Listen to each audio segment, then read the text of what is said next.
के साथ रहे, हम सबको आशीष दे। आमीन, हालेलुया। ओके, प्रचार को जाने से पहले मैं एक कहानी को आपको बताऊंगी।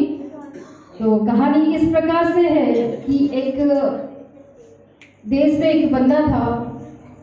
उस बंदा क्या करता था, उसके सामने कोई भी तिजोरी का चाबी लेके तो वो क्या करता था, खोल देता था। उस बंदा के सामने कोई भी तिजोरी का चाबी लेके दो, चाहे मर्जी कितने भी मुश्किल से बनाए हो, कैसे भी बनाए हो, वो क्या करता था, खोल देता था। इस काम पे वो बहुत माहिर था। लोग अचंभित होते थे कि ये कैसे खोल देता है, इसके अंदर ऐसा कौन सी ट्रिक है जिसकी वजह से ये चाबी को ये क्या करता है, खोल देता है। लोग परेशान थे। तो धीरे धीरे धीरे उसकी बातें आगे बढ़ने लगी, लोग उसको जानने लगे। पूरे देश में उसके बारे में फैल किया कि एक ऐसा बंदा है, उसके सामने आप कोई भी चाबी को क्या नहीं कर सकते हो, लॉक नहीं कर सकते हो, क्योंकि वो क्या करता है, चाहे जिस प्रकार की भी लॉक आप करो वो खोल देता है। इसलिए आप क्या करो, उसको एक बार इनाम दो। लेकिन जो जैसे गिनीज बुक में रिकॉर्ड होता है, वैसे ही कुछ बंदे थे, उन्होंने बोला चलो हम इसको इनाम देने से पहले हम एक इससे क्या करते हैं, परीक्षा को लेते हैं कि ये इस चाबी को खोल पाता है कि नहीं। वो इस प्रकार से था कि उसको क्या क्या एक चैम्बर के अंदर डाल दिया। मतलब क्या है, एक कमरे के जैसे एक बक्सा के अंदर उसको डाल दिया और उसको पानी की गहराइयों में फेंक दिया। उसको ये कहा कि इस चैम्बर का चाबी तू खुद खोल कर तू अगर बाहर निकल जाएगा तो तू क्या है, चाबी खोलने में माहिर है। ये बात को हम मानेंगे और हम क्या करेंगे, इस बात को आगे रिकॉर्ड में लिखेंगे। तब वो बहुत खुश हो गया कि आगे जाके मेरा नाम लिखने वाला है। आज तक ऐसा कोई काम नहीं हुआ जिससे कि मैं कोई लोग भी खुल नहीं पाए, लेकिन आज ये तो बड़ी आसानी बात है। जब उसको ऐसा किया गया तो उसको क्या किया, चैम्बर के अंदर में बंद कर दिया और उस चैम्बर को क्या किया, नदी के गहराई में फेंक दिया। जब नदी के गहराई में फेंक दिया, उसको कहा गया अगर तू अपने आप पे हार मान जाएगा, अगर तुमसे नहीं हो पाएगा तो इमरजेंसी बटन है, उस बटन को टच करो तो हमें पता चलेगा, तुम्हें ऊपर को हम क्या करेंगे, लोग खोलकर लेके आएंगे। लेकिन वो बहुत ही अपने बुद्धि के ऊपर क्या था, कॉन्फिडेंस था, अपने एक्सपीरियंस के ऊपर वो क्या था, कॉन्फिडेंस था। तो वो जब नदी के अंदर उसको डाल दिया गया, चाबी पूरा बंद है, कहीं से हवा जाने तक वहां पे जगह नहीं है। उसने धीरे धीरे अपने पॉकेट से एक तार को निकाला, तार को निकलकर वो लोग को क्या करने लगा, खोलने लगा। खोली जा रहा है, खोली जा रहा है, खोली जा रहा है, लोग क्या नहीं हो रहा है, नहीं खुल रहा है। बंदा परेशान। धीरे धीरे धीरे क्या हो गया, पानी की गहराई में चैम्बर जा रहा है, अंधेरा चारों तरफ, कुछ नहीं समझ में आ रहा है, उसका घुटन सा हो रहा है, सांस लेना धीरे धीरे धीरे बंद हो रहा है। ऐसे वो खोलते खोलते ट्राई करते करते बहुत समय हो गया। जब उसको लगा कि मैं अभी नहीं कर पाऊंगा, मैं क्या करता हूँ, मैं हार मान जाता हूँ। मैं क्या करता हूँ, जो मैं माहिर जिस काम में था उस काम के लिए मैं क्या करता हूँ, हार मान जाता हूँ। एक साइड से दुखी था, लेकिन एक साइड से माहिर से ज्यादा अपनी जिंदगी क्या था, प्यारी था। तो उसने क्या किया, इमरजेंसी बटन को टच किया। तो इमरजेंसी लोगों ने क्या किया, उस चैम्बर को धीरे धीरे धीरे पानी से ऊपर उठाने लगे। जब पानी से धीरे वो ऊपर आने लगा, तब इसने क्या किया, जब देखा कि पानी से ऊपर आ रहा है, थोड़ा सा उजाला चैम्बर के अंदर आ रहा है, इसने थोड़ा सा उस दरवाजा को ऐसे किया तो दरवाजा क्या हो गया, खुल गया। समझ पा रहे मैं क्या बोलना चाहती हूँ। उसने उस समय ये पछताया कि ये चीज मैंने पहले क्यों नहीं किया। कितने लोग मेरी बात को समझ रहे, नहीं समझ रहे। जब उसने पानी के ऊपर वो चैम्बर आ गया, तब उसने धक्का मारा तो दरवाजा क्या हो गया, खुल गया। तब वो सिर पे हाथ दे के सोचने लगा, मैंने ये बात क्यों नहीं पहले सोचा कि ये चैम्बर कभी लॉक ही नहीं था, ये चैम्बर को कभी लॉक ही नहीं डाला था। ये मैंने क्यों नहीं सोचा, मैं अपने माहिर में क्यों लगा रहा, क्यों मैं अपने एक्सपीरियंस को दिखाने लग गया।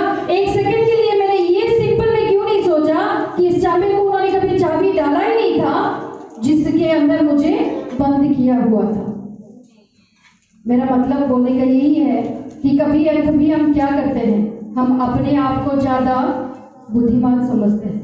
कभी कभी हम अपने आप को ज़्यादा माहिर समझते हैं। जिस एक्सपीरियंस, जिस बुद्धि के कारण हमारे सामने एक आसान रास्ता होता है, उस रास्ता को छोड़कर नाक दिखाओ बोलने से, ऐसा नहीं दिखा के हाथ पीछे से मुड़कर क्या करते, नाक को दिखाते, जो कि पहुंचता नहीं है। ठीक है, तो कभी कभी हम क्या करना चाहिए, अपनी बुद्धि, अपनी एक्सपीरियंस, अपनी सारी बातों को छोड़कर परमेश्वर के ऊपर निर्भर होना जरूरी है। अगर उस समय में वो परमेश्वर के ऊपर निर्भर होता और उस समय में वो अपने दिमाग को छोड़कर सोचता, तो कम से कम वो दरवाजा को लोग तो खोल रहा था, वो धक्का मार के तो नहीं देखा ये खुल रहा है कि नहीं। अगर खुल के देखता तो उसे ये पता चलना था कि वो चैम्बर खुला है। कितने लोग मेरी बातों को समझ रहे हैं? सारे सोने वाले बोले हालेलुया। अच्छा से सोते देखिए सोने वाले क्योंकि मेरा कहानी नींद आने के जैसे ही होता है, सो आप सो सकते हैं। हालेलुया, जोर से बोले हालेलुया। ठीक है, सो आज हम देखेंगे कि आराधना क्या है। पंजाब में सबसे मशहूर क्या है? आराधना। मुझे आराधना में लो, मुझे आराधना में खड़ा करो, मुझे आराधना करना है, मुझे आराधना में जाना है। Worship worship worship. चाहे वहां पे परमेश्वर आए ना आए, परमेश्वर काम करे ना करे, मुझे क्या करना है? वर्शिप करना है। लेकिन वर्शिप करने से पहले ये बात को हमें जानना जरूरी है। तो वर्शिप क्या होता है? चर्च में आके आराधना करना मतलब क्या होता है? इससे पहले मैं आपको पूछना चाहूंगी, बाइबल में पहली बार कहां पे लिखा है आराधना करना? बाइबल में पहली बार कहां पे लिखा है कि आराधना करना? आप सारे पुराने विश्वासी हैं, बहुत बाइबल पढ़ने वाले हैं, ठीक है। सो अब बताइए आराधना कहां पे लिखा है? आराधना कहां पे लिखा है? सारे सिर नीचे हो गया। वैसे बाइबल पढ़ रहे हैं क्या? ढूंढ रहे? किसी को नहीं मालूम? चलो हम भी नहीं बताते, आगे बढ़ते हैं। सो आराधना क्या है? स्टेज पे खड़े होकर गाना को गाना, आधा घंटा, 2 स्पीड गाना गाए, 2 स्लो गाना को गाए, आखिर में स्लो गाना को गा के हमने मीटिंग को खत्म कर दिया। ये आराधना है क्या? ये आराधना है क्या? परमेश्वर को उपासना करना इसको बोलते हैं। अगर आप ऐसे सोचते हैं तो आज एक बात याद रखना कि आराधना वो है जो परमेश्वर की उपस्थिति में आके अपने दिल के साथ कार्य को करता है। चाहे वो स्टेज ऊपर खड़े होकर गाना को गाए, चाहे वो बाहर खड़े होकर जूता को सजाए, चाहे वो यहाँ पे बैठकर प्रचार को करे, चाहे वो बाहर बैठकर परमेश्वर का भवन के कार्य ही कुछ करे, वो क्या होता है? आराधना होता है। ये मैं नहीं कहती हूँ, वचन कहता है। क्योंकि जब दाऊद राजा का राज्य चलता था, उस समय जब उसके प्रजा युद्ध के लिए गए, आधा प्रजा क्या किए? युद्ध के लिए गए, और कुछ है सैनिक लोग वो क्या कर रहे थे? वहां पे जो अस्त्र शस्त्र है युद्ध में इस्तेमाल करने का, इस अस्त्र शस्त्र को क्या कर रहे थे? वहां पे पहरा दे रहे थे। और जब दाऊद राजा के वो सैनिक जीत को हासिल कर आए, तब दाऊद ने कहा कि जो इनाम है बराबर बांटा जाए। क्या कहा दाऊद ने? जो इनाम है उनको भी उतना ही दिया जाए जो युद्ध में गए, और साथ में उनको भी उतना ही दिया जाए जो यहाँ पे वो वेपन्स को, जो अस्त्र शस्त्र को संभाल रहे थे। वो उतना ही हकदार है जो गाना को गा के वर्शिप को करता है, और वो उतना ही हकदार है जो झाड़ू को करता है, जो भवन में आके छोटी सी छोटी को काम करते हैं। वो भी परमेश्वर की उपस्थिति में क्या होता है? परमेश्वर का आराधना को करना। क्योंकि आराधना क्या है? आराधना है परमेश्वर के प्रति हमारा हृदय के व्यवहार कैसा है। मेरा पहला पॉइंट ये है कि आराधना क्या है? कि हमारा दिल परमेश्वर के प्रति कैसा व्यवहार करता है। हम परमेश्वर की उपस्थिति में आते हैं, हम कैसे व्यवहार करते हैं?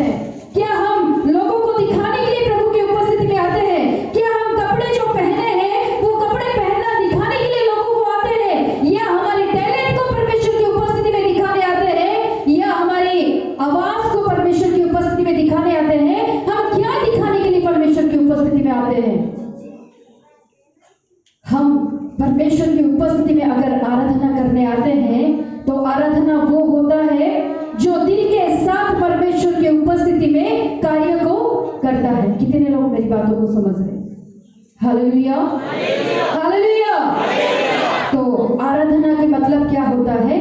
जो परमेश्वर की उपस्थिति में अपने हृदय के साथ छोटी से छोटी कार्य हो या बड़ी से बड़ी कार्य को हो जो करता है, वो क्या होता है? आराधना। देखिए, जब अब्राहम ने उसका बेटा को बलि देने के लिए लेके जाना था, जब हम 22 अध्याय उत्पत्ति की किताब 22 के अध्याय में पढ़ेंगे, वहां पे परमेश्वर बुलाते हैं अब्राहम को, हे अब्राहम, अब्राहम, तुम्हारा जो बेटा है, तुम्हारा जो एकलौता बेटा जिससे तुम बहुत प्यार करते हो, उसे तुम क्या करो? मेरे लिए बलि को चढ़ाओ। तो वो क्या करता है? वो नहीं बोलता है, नहीं परमेश्वर, 100 साल के बाद तो मुझे अपना औलाद मिला है, अभी उसको भी अगर मैं दे दूं तो मैं अपना जिंदगी का जो मेरा आगे बढ़ेगा उसको मैं कहां से कराऊंगा? क्या अब्राहम ने ये उत्तर दिया था? क्या उत्तर दिया था अब्राहम ने? अब्राहम ने क्या उत्तर दिया था? कोई बोलिए। वो बलि देने के लिए क्या हो गया? तैयार हो गया। हमारे जीवन में भी क्या होना चाहिए? जब परमेश्वर की उपस्थिति में आते हैं, परमेश्वर हमसे चाहते हैं कि हम परमेश्वर की क्या करें? महिमा को करें, परमेश्वर की आराधना करें, परमेश्वर की उपासना करें। तो हम कैसे करें? ना ही लोगों को दिखाने के लिए, बल्कि हम अपने दिल के साथ परमेश्वर के उपस्थिति में क्या करें? उसको जैसे हमारे दिल को उसका दिल को जैसे भावता है, हम परमेश्वर की उपस्थिति में ऐसे ही करें। परमेश्वर की उपस्थिति में कोई भी काम आप करें, आप कैसे करें? खुशी दिल के साथ। कैसे करें?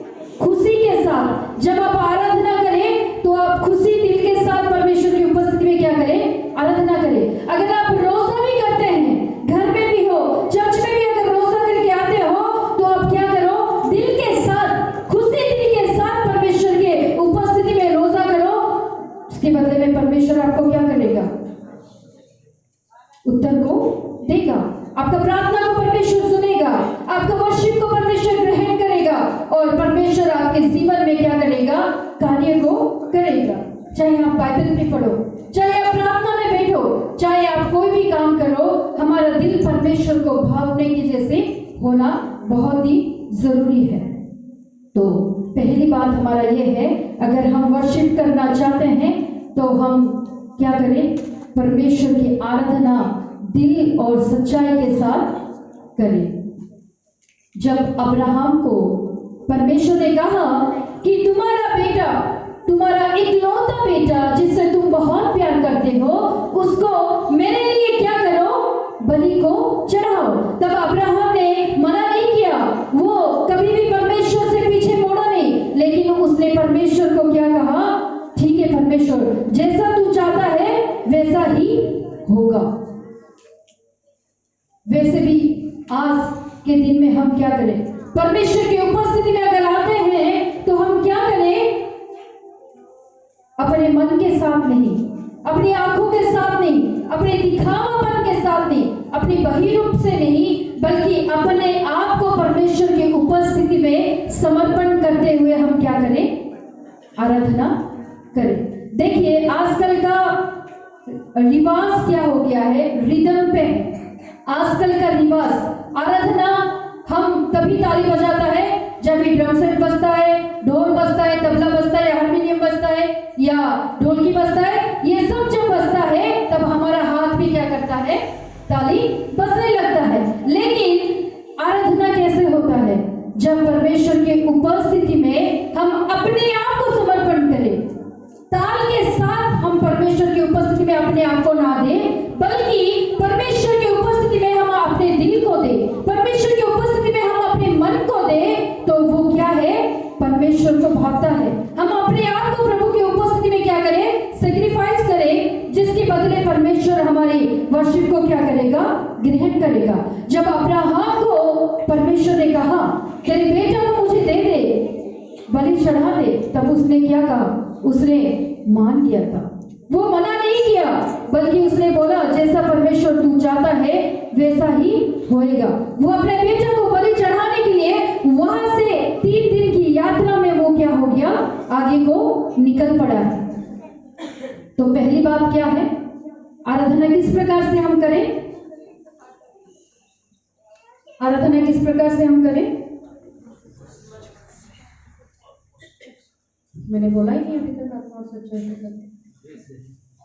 इतना इंटरेस्ट से भी मत सुनो कि समझ में नहीं आई कि क्या बोल रहे हैं। थोड़ा दिमाग को साइड पे रख के ना सुनने की कोशिश। पहला पॉइंट ये था कि हमारा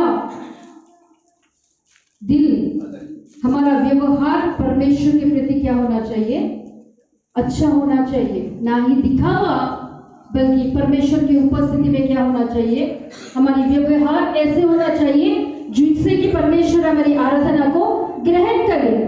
और वह पहली पॉइंट ये बताई थी कि आराधना करना मतलब ये नहीं होता है कि हम खड़े होकर गाना को गाए, नाचते हुए, बजाते हुए, गाते हुए, झूमते हुए हम अपने आप को दे, ये नहीं होता है आराधना। बल्कि आराधना ये होता है कि परमेश्वर की उपस्थिति में आकर हम छोटी से छोटी सेवा को भी करें, वो क्या होता है, सच्चाई से किया हुआ आराधना। दूसरी बात, हम अपने आप को प्रभु के हाथ में क्या करें, समर्पण करें।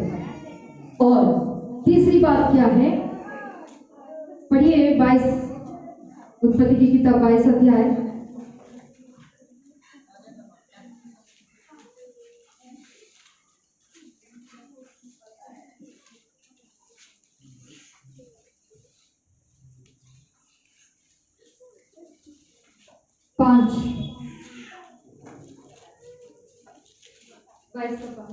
और उसने अपने सेवकों से कहा, गदहे के पास यहीं ठहरे रहो, ये लड़का और मैं वहां जाकर और दंडवत करके फिर तुम्हारे पास लौट आएंगे। वहां पे तीसरे दिन जब वो पहाड़ के पास वो पहुंच गए, जहां से अब्राहम को परमेश्वर ने इसहाक को बलि चढ़ाने के लिए कहा था, वहां पे नीचे वो अपने सेवकों से कहता है कि तुम लोग क्या करो, तुम लोग यहाँ पे ठहर जाओ, हम लोग क्या करेंगे, ऊपर को जाएंगे और बलि चढ़ाकर दंडवत करके वापस आएंगे। कितने लोग गहरे से इस बात को पढ़ रहे हैं। वहां पे उसने क्या किया हुआ है, वो बोला कि हम जाएंगे और वापस हम आएंगे। क्या उसने वहां पे ये कहा कि हम बलि चढ़ाने जा रहे हैं और मैं वापस मैं दंडवत करके आ जाऊंगा? क्या उसने ये बात को कहा? वो कहाँ जा रहा है, किसको बलि चढ़ाने जा रहा है? इसहाक को बलि चढ़ाने जा रहा है। लेकिन अब्राहम वहां पे अपने सेवकों को क्या कह रहा है कि मैं जा रहा हूं बलि चढ़ाने के लिए और हम वापस आएंगे। तो यहाँ पे अगर हम उस लाइन को अंडरलाइन करेंगे तो वहां पे हम देखते हैं कि उसके मन में ये विश्वास है कि मेरा बेटा बलि चढ़ने जा रहा है, फिर भी मैं उसको वापस लेकर आऊंगा। ये विश्वास उसके जीवन में है। कैसे? क्योंकि कहीं ना कहीं उसको ये पता है कि मेरा परमेश्वर मुर्दों में से जिलाने वाला परमेश्वर है, मेरा परमेश्वर पुनरुत्थान को देने वाला परमेश्वर है। तो उस पर, परमेश्वर पर उसका क्या है, विश्वास है। वो विश्वास के साथ कह रहा है। आपको मैंने पहले बताया था ना कि पहला आराधना कहाँ पे लिखा है, ये हिंदी में नहीं लिखा, लेकिन 5वीं आयत में वहां पे लिखा है कि हम जाके दंडवत करके आएंगे। मतलब हम वहां पे जाएंगे और उपासना को करके हम क्या करेंगे, वापस आएंगे। तो यहाँ पे वो क्या करता है, परमेश्वर के प्रति अपनी भरोसा, परमेश्वर के प्रति अपने विश्वास को वो दिखाता है, जो कि नया नियम में लिखा हुआ है, तुम जिस विषय को मांगते हो तुम वो नहीं देखे हो, अदृश्य विषय को मांगते हुए तुम ये प्रतीति करो कि तुम्हें वो मिल गया है, तो सच में वो तुम्हें क्या हो जाएगा, मिल जाएगा। ये विश्वास अब्राहम के जीवन में था, इसलिए आज बाइबल उसको क्या बोलती है, विश्वास के पिता। कौन? अब्राहम। क्योंकि वो अपने बेटे को बलि चढ़ाने जा रहा है। परमेश्वर ने आदेश दिया, तुम्हारे बेटा, एकलौता बेटा जिससे तुम इतना प्यार करते हो, तुम उसको क्या करो, बलि को चढ़ाओ। वो बलि को चढ़ाने जा रहा है, लेकिन वहां पे वो क्या कहता है कि हम वापस उपासना करके हम वापस क्या आएंगे, लौट आएंगे। तो यहाँ पे हम क्या देखते हैं? विश्वास। अगर हम परमेश्वर की उपस्थिति में आते हैं, अगर हमारी व्यवहार परमेश्वर के प्रति अच्छा है, अगर हम परमेश्वर को अपने आप को समर्पण करते हैं, उसके साथ साथ तीसरा पॉइंट हमारे जीवन में क्या जरूरत है? कि हम विश्वास के साथ परमेश्वर की उपस्थिति में आराधना करें। परमेश्वर के भवन में हम विश्वास के साथ आए कि परमेश्वर, यहाँ पे मैं जो आता हूं, मैं जो कर रहा हूं, तू मुझे क्या करेगा? देगा। ये विषय मेरे जीवन में होगा। जिन विषय को हम अपने मन में रख के आते हैं, अगर हम बीमार हैं, हम बीमार के साथ परमेश्वर की उपस्थिति में आते हैं, अगर हम परमेश्वर का आराधना करते हैं, तो हमारे जीवन में ये विश्वास रहना बहुत जरूरी है, जो मुर्दों में से जी उठा है, जो इसहाक को बलि होने से बचाता है, और जो अब्राहम का विश्वास है कि मेरा बेटा वापस आएगा, उस विश्वास के साथ हम भी परमेश्वर की उपस्थिति में क्या करें? आराधना को करें, हर एक कार्य को करें, ताकि हमारे विश्वास को देखकर परमेश्वर क्या करेगा? प्रसन्न होगा, और हमारे विश्वास के बदले में हमारे जीवन में परमेश्वर क्या करेगा? महिमा को करेगा। तो मेरा तीसरा पॉइंट क्या है? कैसे वर्शिप करना? विश्वास के साथ वर्शिप करना है। तो कितने लोग मेरी बात को समझ रहे हैं? कितने लोग मेरी बात को नहीं समझ रहे? सारे बोले हालेलुया। नहीं समझ रहे आप सारे? फिर से स्पेशल बैठ के आप लोग ये करेंगे। ओके, तो तीसरा पॉइंट ये है कि परमेश्वर जो विश्वास के साथ उसकी उपासना को करते हैं, परमेश्वर उनसे क्या होते हैं? प्रसन्न होते। देखिए, हमारे जीवन में परमेश्वर काम करना है, तो परमेश्वर किसके द्वारा काम करता है? किसके द्वारा काम करता है?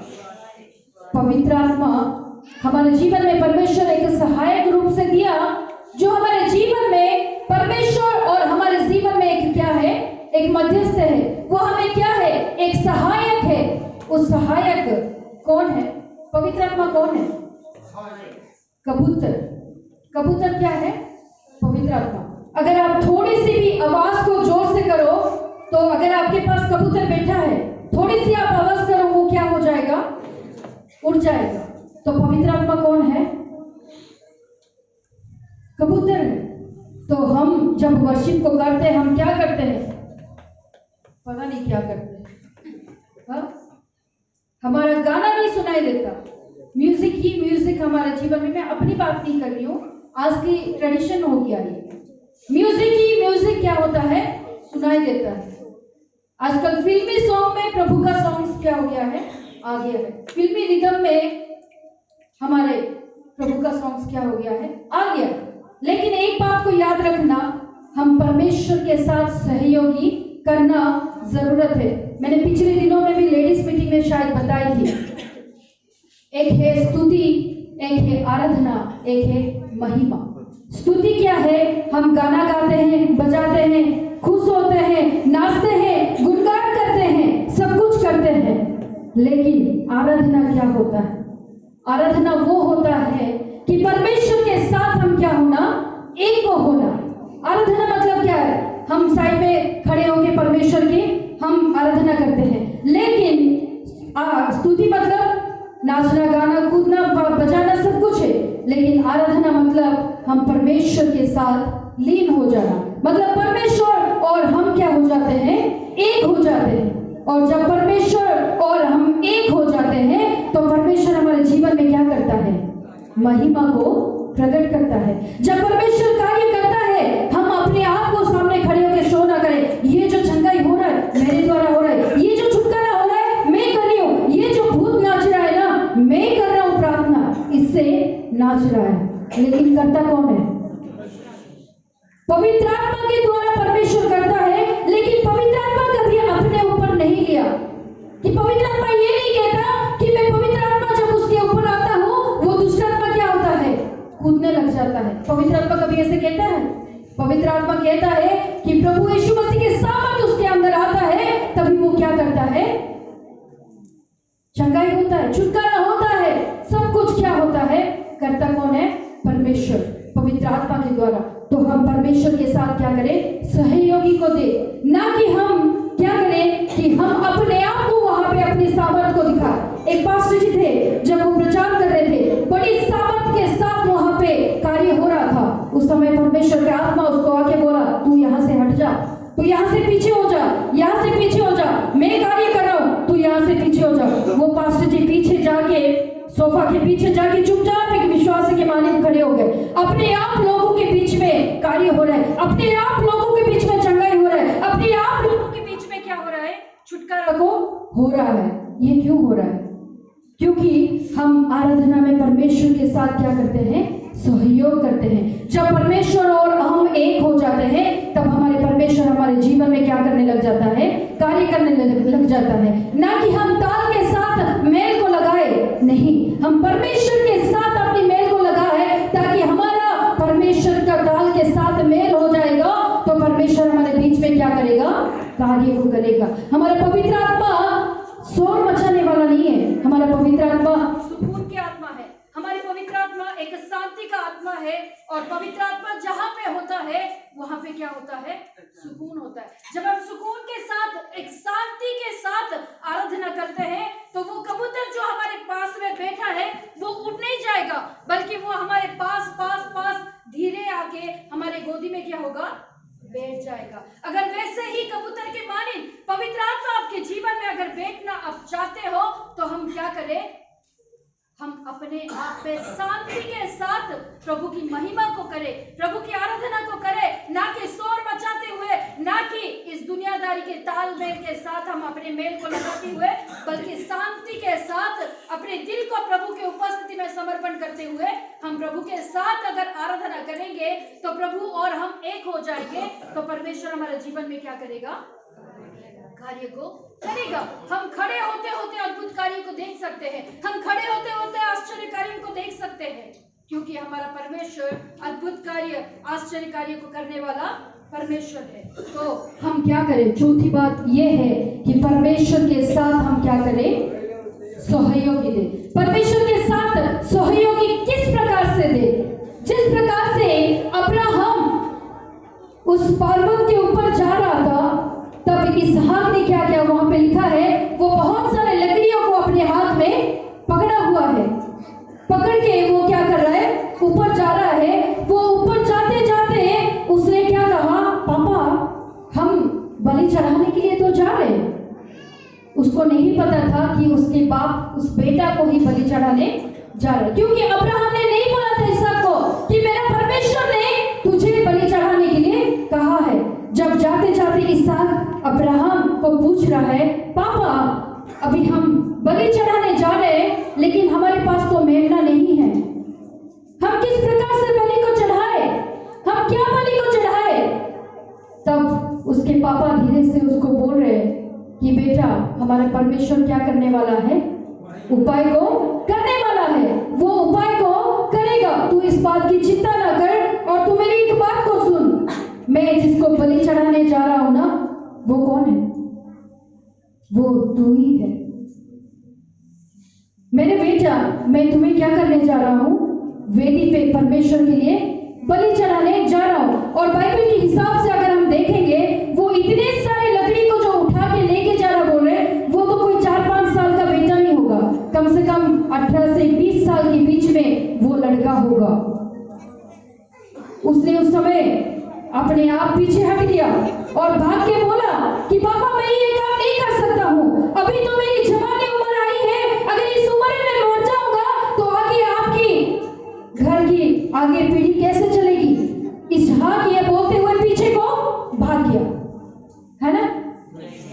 इसहाक ने क्या किया, अपना पिता के साथ सहयोगी हुआ और कहा कोई बात नहीं पापा, अगर परमेश्वर ने आपसे यही कहा कि तेरे बेटा को मुझे बलिदान कर दे, तो पापा मैं तैयार हूँ आपके लिए बलिदान होने के लिए। हम भी आज क्या करें, अपने जीवन में ऐसी कोई बात है जिसको हम क्या नहीं कर पाते हैं, बलिदान को नहीं कर पाते हैं, तो हम क्या करें, परमेश्वर मैं अपने आप को तेरे हाथ में समर्पण करता हूँ, मेरे जीवन को मैं तेरे सम्मुख में बलि देता हूँ, तू मुझे क्या कर, इस्तेमाल कर प्रभु, तू मुझ में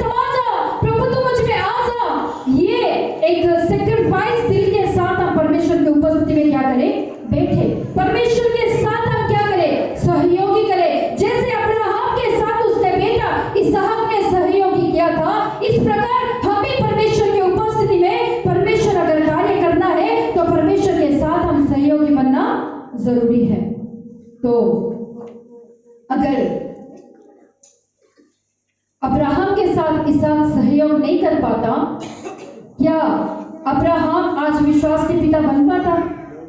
अगर अब्राहम के साथ इसहाक सहयोगी नहीं कर पाता, क्या वो उसको उस वेदी के ऊपर चढ़ा पाता बलि देने के लिए? नहीं ना, कभी नहीं चढ़ा पाता। देखो, जब वो लकड़ी को लेके जा रहा है, बहुत सारे लकड़ी को उठाते हुए इसहाक पर्वत के ऊपर की ओर जा रहा है, तो इस बात से आपको कुछ याद आ रहा है क्या?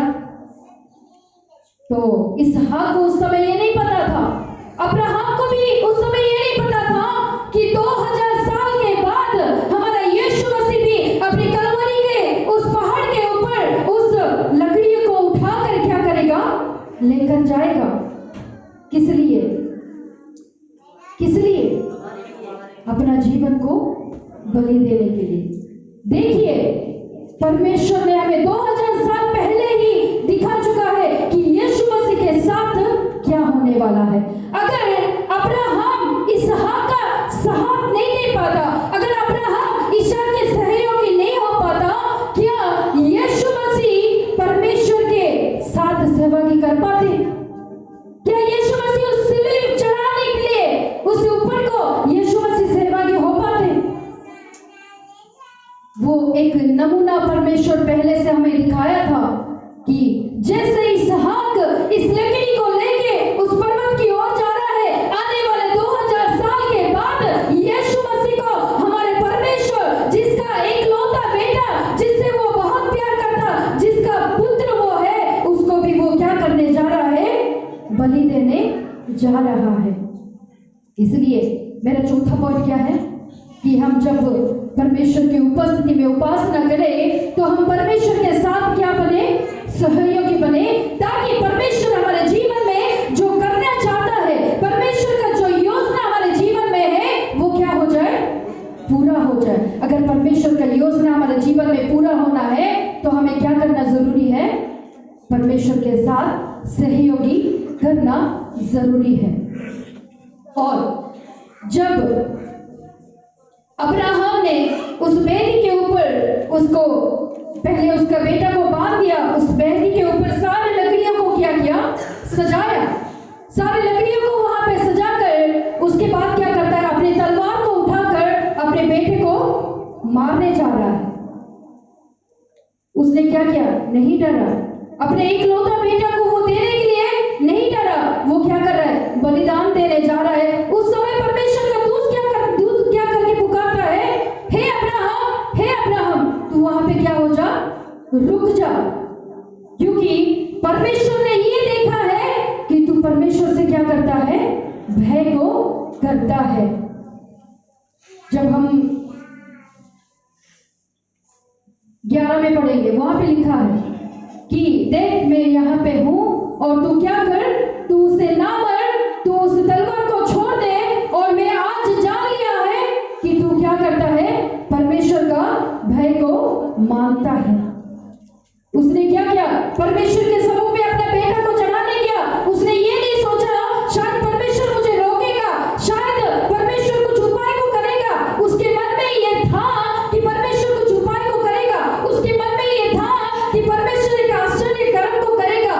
इसलिए वो क्या करता है? बड़ा दिलेरी के साथ परमेश्वर को भय मानते हुए अपने सच्चे दिल के साथ उसका बेटा को क्या करता है? बलि को चढ़ाता है। आज जब हम परमेश्वर के समूह में अपने आप को बलि अर्पित करते हैं, तो क्या हम सच्चे दिल के साथ परमेश्वर की आराधना करते हैं? तो मेरी 5वीं पॉइंट ये है कि जब हम भी परमेश्वर को आराधना करें, उसको भय खाते हुए हम उसकी क्या करें? आराधना करें।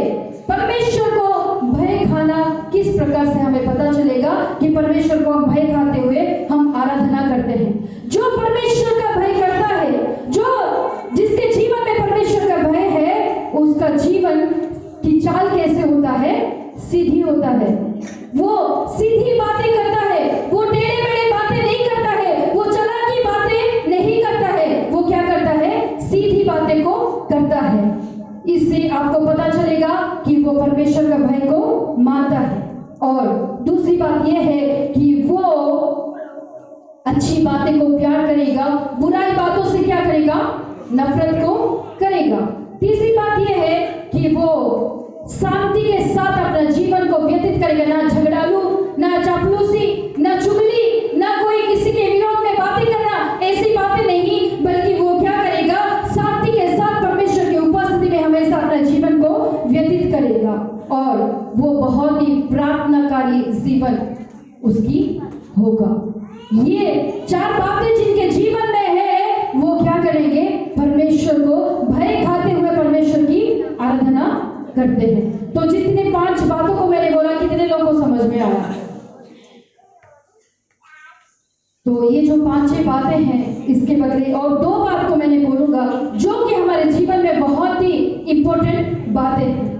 देखो, परमेश्वर को वो भय करता है या परमेश्वर उसको परीक्षा करते थे, वो बात हम यहाँ पे नहीं देखते हैं, लेकिन जब हम वर्शिप को करते हैं तो हमारी सोच, हमारी बोल, हमारी चाल, सब कुछ क्या होना चाहिए, परमेश्वर के प्रति दिखावा नहीं, अंदरूनी रूप से परमेश्वर के प्रति क्या होना चाहिए, सच्चाई से होना चाहिए। जब उसने तलवार को परमेश्वर नीचे रखने के लिए बोला है, उसके बाद परमेश्वर उससे क्या कहता है, देख, इस यहाँ पे एक बात को आप गौर कर सकते हैं। जब पहले परमेश्वर ने उसको बलि चढ़ाने के लिए कहा, वहां पे परमेश्वर 3 बात को कहता है। जहां पे पहले परमेश्वर उसको दर्शन देके बोला कि तू अब्राहम को बलि चढ़ा, वहां पे वो 3 विषय को कहता है जो लिखा है 22:2 में। उसने कहा अपने पुत्र को, अर्थात अपने एकलौते पुत्र इसहाक को जिससे तू प्रेम रखता है। पहले बोलता है अपने पुत्र, उसके बाद बोलता है तू एकलौता पुत्र जो इसहाक है। तीसरी बात को कहता है कि तू जिससे बहुत प्रेम करता है वो पुत्र। लेकिन जब अब्राहम ने बलि को दे दिया और परमेश्वर ने उसको रोका, तो उसके बाद जब हम पढ़ेंगे तो 12 में लिखा है, उसने कहा उस लड़की पर हाथ मत बढ़ा और ना उससे कुछ कर, क्योंकि तूने जो मुझसे अपने पुत्र वरन अपने एकलौते पुत्र को भी क्या नहीं रख छोड़ा, नहीं रख छोड़ा। इससे मैं अब जान गया हूं तू परमेश्वर का भय मानता है। लेकिन यहाँ पे 2 बात को परमेश्वर बताता है, तेरा पुत्र और तेरा अपना एकलौता पुत्र। लेकिन तीसरी बात को परमेश्वर यहाँ पे नहीं कहता है कि जिससे तू बहुत ज्यादा प्रेम करता है। क्यों परमेश्वर यहाँ पे ऐसा नहीं कहा? बलि से पहले परमेश्वर कहता है तेरा पुत्र जिससे तू ज्यादा प्रेम करता है, तेरा एकलौता पुत्र। लेकिन जब बलि देने के बाद परमेश्वर क्या कहता है, तेरा पुत्र, तेरा एकलौता पुत्र, उसको क्या किया तूने, बलि चढ़ाने के लिए तूने रख नहीं छोड़ा, उसको बलि चढ़ाने के लिए छोड़ दिया। इसलिए परमेश्वर यहाँ पे नहीं कहता है, क्योंकि परमेश्वर जान चुका है कि ये क्या करता है, ये सब कुछ को छोड़कर मुझसे ज्यादा क्या करता है, प्रेम को करता है। इसको मेरे से बढ़कर कुछ भी नहीं है। ये इस प्रचार का केंद्र बिंदु है जो हमको समझना जरूरी है। हमारे जीवन में ऐसी कोई बातें हैं, हमारे जीवन में ऐसी कोई सोच है, हमारे जीवन में ऐसा कोई आदत है, हमारे जीवन में ऐसा कोई काम है, हमारे जीवन में ऐसा कोई वस्तु है, हमारे जीवन में ऐसा कोई इंसान है जिसको कि हम क्या नहीं कर पाते हैं, छोड़ नहीं पाते हैं। परमेश्वर से भी ज्यादा प्रेम को करते हैं और परमेश्वर से भी ज्यादा हम क्या करते हैं, उसको मानते हैं। तो हम इनडायरेक्टली देखें तो हम किसकी आराधना करते हैं, परमेश्वर का कैसे करते हैं? हमारा जीवन में जो बात को हम नहीं छोड़ पाते हैं, परमेश्वर से भी ज्यादा अगर हम उसको मानते हैं, तो हम उन बातों को क्या करते हैं, आराधना करते हैं, उस बातों को हम स्तुति करते हैं। हमारे जीवन में सोच लो, मेरे जीवन में ऐसी कोई स्वभाव है जो कि मुझे बड़ा प्यारा लगता है, परमेश्वर के सम्मुख में भी वो स्वभाव को मैं नहीं छोड़ सकता हूँ, तो मैं क्या करता हूँ, मैं परमेश्वर से ज्यादा उस स्वभाव को मैं आराधना करता हूँ। अगर मेरे जीवन में ऐसा कोई इंसान है जिसको कि मैं परमेश्वर से ज्यादा मानती हूँ, मैं परमेश्वर को छोड़ सकती हूँ लेकिन उस इंसान को मैं नहीं छोड़ सकती, तो इसका मतलब क्या है, मैं परमेश्वर से नहीं बल्कि उस इंसान से मैं क्या करती हूँ, आराधना करती हूँ, उस इंसान का मैं पूजा करती हूँ, उस इंसान का मैं उपासना करती हूँ। अगर हम ऐसे हैं तो हम अब्राहम से सीखे कि हम कैसे करें। हमारे जीवन में ऐसी कोई बातें है, ऐसी कोई काम है, ऐसे कोई स्वभाव है, ऐसा कोई भी बात है, तो हम उसको छोड़कर परमेश्वर की आराधना करें। और ये है सच्चाई के साथ आराधना कितनी अच्छी बातें हैं, गौर करने की बात है। तुम्हारा पुत्र, तुम्हारा इकलौता बेटा जिससे तुम प्यार करते हो, जब परखने का समय आया, परमेश्वर ने कहा, जब परख लिया, परमेश्वर को पता चल गया कि अब्राहम ऐसे बंदा है जो मुझसे भी ज्यादा किसी से भी प्यार नहीं करता है, क्योंकि उसके मन में विश्वास है, परमेश्वर ने दिया, परमेश्वर लिया तो परमेश्वर फिर से मुझे क्या करेगा, देगा। ये विश्वास उसके जीवन में था और परमेश्वर से बढ़कर उसके जीवन में कुछ भी नहीं था। और मेरी सातवीं बात यह है, वो परमेश्वर को क्या करता था, सबसे ज्यादा मानता था, परमेश्वर को सबसे ज्यादा प्यार करता था। उसने, जब परमेश्वर ने उसको कहा कि इस बेटा को छोड़ दे, तूने इसको भी रख नहीं छोड़ा, 100 साल में मैंने तुझे एक बेटा को दिया, उसको भी तू बलि चढ़ाने के लिए अपने आप को समर्पण कर दिया। तूने ये नहीं सोचा कि ये मर जाएगा तो मेरा आगे का जीवन क्या होगा, क्योंकि मेरी उम्र अभी है भी नहीं कि मैं और बच्चे को अपने जीवन में देखूं। वो परमेश्वर से क्या किया, दिल के साथ प्रेम किया। जब परमेश्वर को हम प्रेम करें, हम दिल के साथ करें, सारी चीजों से बढ़कर, सारी वस्तु से बढ़कर, सारी सोच से बढ़कर, सारी बातों से बढ़कर, सारे इंसानों से भी बढ़कर हम किससे ज्यादा प्यार करें, परमेश्वर से ज्यादा प्यार करें। ये होता है परमेश्वर को सच्चाई के साथ आराधना करना। और ये 7 बात जिनके जीवन में है, उनका जीवन में क्या हो जाता है पता है? जब परमेश्वर ने उसको कह दिया कि उसको वहां से निकाल दो, अगर हम आगे को पढ़ेंगे, उस समय परमेश्वर ने उसके आंखों को खोला और वो क्या दिख रहा है, साथ में एक झाड़ी है, झाड़ी के अंदर मेमना क्या हुआ है, एक मेमना है, मेमना फंसा नहीं हुआ है। कौन फंसा हुआ है? मेमना का सींग क्या हुआ है, फंसा हुआ है। तो परमेश्वर की बात को हम मानते हैं, सच्चाई दिल के साथ परमेश्वर की आराधना करते हैं, सच्चे मन के साथ परमेश्वर का अगर आराधना करते हैं, तो परमेश्वर क्या करता है, हमारे लिए उपाय को करता है। ये मेमना कौन है? यीशु मसीह कौन है? मेमना है। और ये सींग जो फंसा हुआ है वो कौन है? ये सींग जो फंसा हुआ है वो है अधिकार, सामर्थ, पावर है। अगर परमेश्वर के साथ, अगर इन 7 बातों में हम क्या करेंगे,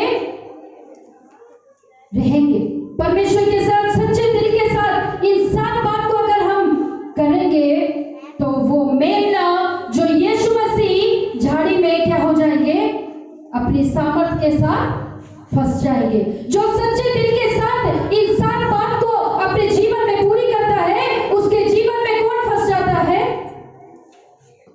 कौन फंस जाता है? यीशु मसीह उसके जीवन में इस कदर फंस जाते हैं कि उसका जो हॉर्न फंसा हुआ है, जो उसके सींग फंसा हुआ है, वो सारे सामर्थ उसके इंसान के जीवन में परमेश्वर देने के लिए मजबूर हो जाते हैं, क्योंकि वो परमेश्वर को सच्चे दिल के साथ आराधना करने वाला है, वो सच्चे दिल के साथ परमेश्वर को मानने वाला है, उसका एटीट्यूड परमेश्वर के प्रति बहुत सही है, वो परमेश्वर की इच्छा के अनुसार एक चलने वाला व्यक्ति है, वो परमेश्वर से ज्यादा कोई चीज को मानने वाला व्यक्ति नहीं है, हर एक बात परमेश्वर के साथ वो करने वाला व्यक्ति है।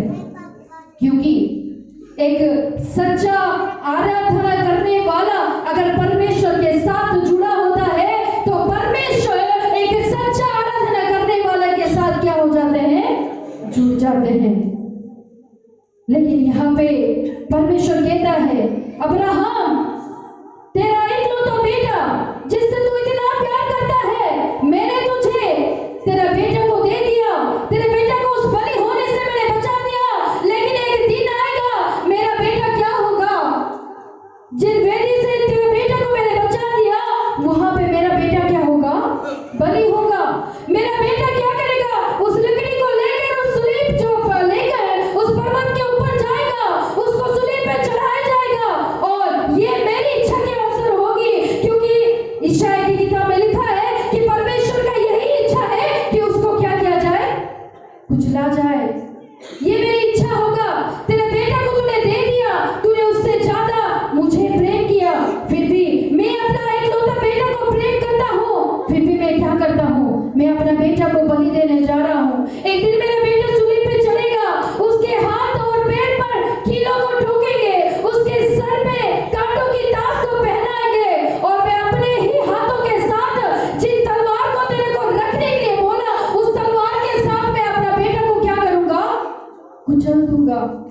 किस लिए?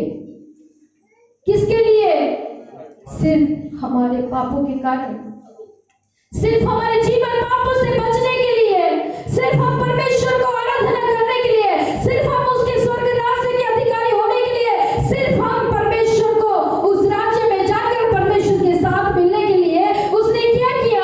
अपने एकलौता बेटा को उसने सूली पर क्या किया? चढ़ा दिया। क्या हम उस परमेश्वर के लिए अपने आप को समर्पण नहीं कर पाते? क्या हम उसके लिए अपने आप को प्रभु के साथ सच्चे दिल के साथ आराधना नहीं कर सकते? क्या वो सच्चा परमेश्वर जो एक बूंद बूंद एक खून को उसने दिया हुआ है हमारे पापों से हमें छुड़ाने के लिए, हमारे पापों से हमें बचाने के लिए, क्या उस परमेश्वर को हम सच्चे दिल के साथ आराधना नहीं कर सकते हैं? सारी अपनी आंखों को बंद कीजिए। उस परमेश्वर की उपस्थिति हमारे बीच में है। उस परमेश्वर हमसे आज जानना चाहता है कि क्या हम सच्चे दिल के साथ परमेश्वर का आराधना करना चाहते हैं? जैसे अब्राहम ने कुछ भी नहीं सोचा, अपने बेटे को बलिदान कर दिया।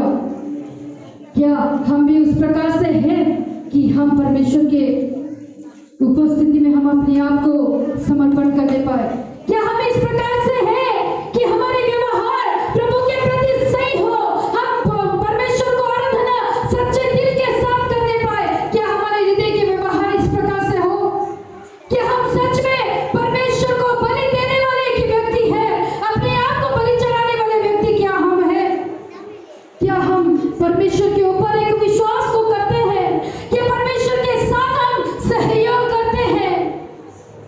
क्या हम एक सच्चा आराधना करने वाला व्यक्ति है? क्या हम सच में परमेश्वर का भय के साथ एक आराधना करने वाला व्यक्ति है? क्या परमेश्वर को हम सबसे ज्यादा प्यार करने वाला व्यक्ति है? हमारे सारे वस्तुओं से बढ़कर, हमारी सारी चीजों से बढ़कर, हमारी सारी ईगो से बढ़कर, हमारे सारे धन दौलत से बढ़कर क्या हम परमेश्वर को प्यार करने वाले हैं? क्या हमारी सुंदरता से भी बढ़कर हम परमेश्वर को प्यार करने वाले हैं? अगर आप आज अपने आप को प्रभु के हाथ में समर्पण करना चाहते हो, अगर सच में आप आज प्रभु के हाथ में अपने आप को कमिटमेंट करना चाहते हो कि सच में परमेश्वर आज तक मेरे जीवन में ये सारी बातें नहीं थी, लेकिन आज मैं सच्चे दिल के साथ अपने आप को तेरे हाथ में समर्पण करना चाहता हूँ। आज से प्रभु मैं सच्चे दिल के साथ तेरी उपासना करना चाहता हूँ। जितने लोग प्रभु के सम्मुख में अपने आप को सच्चे दिल के साथ किसी को दिखाने के लिए नहीं, बल्कि सच्चे दिल के साथ प्रभु के उपस्थिति में अपने आप को समर्पण करना चाहते हैं, वो अपनी जगह में खड़े हो जाइए। हम उनके लिए दुआ करेंगे। परमेश्वर उनके जीवन में कार्य करेगा, परमेश्वर उनका जिंदगी को बदलेगा, उनका हर जरूरत को पूरा करेगा। प्रभु अपने सामर्थ के साथ उनको बदल देगा और परमेश्वर जो मेमना है उनके जीवन में आके, उनके जीवन में अपनी सामर्थ को देके प्रभु उनके जीवन में कार्य को करेगा। सब अपने हाथों को उठाए और अपने मुंह को खोलते हुए बोलिए, प्रभु मैं समर्पण करना चाहती हूँ अपना जीवन को। प्रभु मैं अपने जीवन को तेरे हाथ में देना चाहती हूँ। आज से प्रभु मैं तेरे लिए जीना चाहती हूँ, जो भी नहीं बाहर रूपी से बल्कि मैं अंदरूनी रूप से प्रभु तुझे खुश करना चाहता हूँ। मैं दूसरों को पूछा नहीं बल्कि तेरी आराधना करना चाहता हूँ। परमेश्वर जितने लोग सच्चे दिल के साथ प्रभु के उपस्थिति में ये कमिटमेंट लेना चाहते हैं, अपने हाथों को उठाकर परमेश्वर से बोलिए, Yes Lord Jesus, Yes Lord Jesus, Hallelujah. Sharabada kathira bala kathira bala sharabada kathira bala kathira bala sharabada kathira Jesus. हमारा परमेश्वर की उपस्थिति हमारे बीच में है। परमेश्वर देख रहा है कि आप कौन परमेश्वर को दिल के साथ बोल रहे हो। कितने लोग दिखाने के लिए परमेश्वर की उपस्थिति में है और कौन सच्चे दिल के साथ परमेश्वर को पुकार रहा है। परमेश्वर देख रहा है। Yes Lord. हो सके तो ये प्याला मुझसे टल जाए, हो सके तो ये प्याला मुझसे टल जाए। मेरी नहीं खुदावन तेरी मर्जी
आइए उस सर्वशक्तिमान परमेश्वर का